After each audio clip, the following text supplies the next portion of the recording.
दिनैहाय जोंनि केन्डिडेट रनजित बसुमतारी सारखौ जोंनि खुंख्राजरा प्राइमारि इलेक्शननि सोद्रोमा आरो मानजिनि बडिनि मानसिफ्रा दिनै बिथांखौहाय फार्स्ट जोङो बरायदों बिथांखौहाय देरहाहोनो थाखाय जोंनि बे खुंख्राजरा प्राइमारि एरियानि लोब लोब आइ आफा बिदा फंबाय रायजो राजा गासैबो लोब लोब दिनै फैदों सहभागिता लालायदों आरो रनजित बसुमतारी सारखौ दिनै जोङो बरायदों।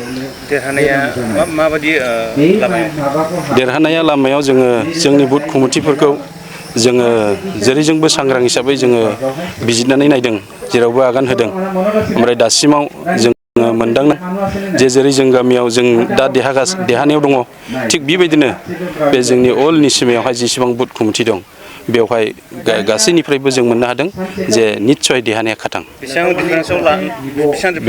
बेसेबां डिफारेन्सखौ आं बुंजोबनो हाया खिन्थु जिखुनु जाया जोङो एसेब्लाबो बांसिनाव जोङो देरहागोन। खामानि मावो बिथांमोना रनजित बसुमतारी जानानै रनजित बसुमतारी सारनि जानानै जों डेभेलपमेन्टनि खामानिखौ दासिमाव जोङो गोबां जोङो मोजाङैनो मावदों।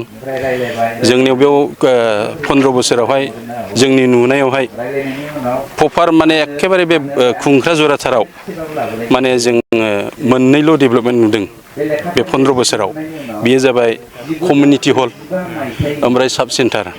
बे कमिउनिटि हला खुनु माने रंबो गैया व्हाइट सिमेन्टबो गैया दिनैसिमाव 15 बोसोराव।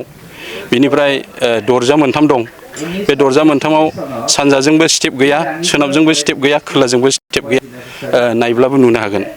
नै बेबायदि इनकमप्लिट बिथांमोना बानायदों। ओमफ्राय जोंनि लादांगुरियाव कमिउनिटि हल मोनसे बानायदों बियो 4 लाखनिल' कमिउनिटि बियो माने कमिउनिटि हला बेबायदि एसेल' खम फैसानि प्रजेक्ट नङा खिन्थु जोंनि BCDC अफिसखौ 25 लाखनि बानायबाय हेन्डलुम टेक्सटाइल न'खौ जोङो 18 लाखनि बानायबाय ओमफ्राय आरो गुबुन गुबुन खाथि खालायाव जोंनो माबा अंगनाबादि माबाबो अफिसबो बा स्कुलबो बानायनानै होबाय 10 लाख सामथिंनि आरो बेबायदि माने डेभेलपआ जोंनियाव जागोन आरो नेक्स्टआवबो बेबायदि जोंनि BCDC हिसाबै जोङो मोजाङैनो मावगासिनो दं आरो जों मोनथिनायाव बेनिफ्राय साहासिमाव मालिबिटासिम बिसिमाव माने दासिमाव डेभेलप जागासिनो दङ।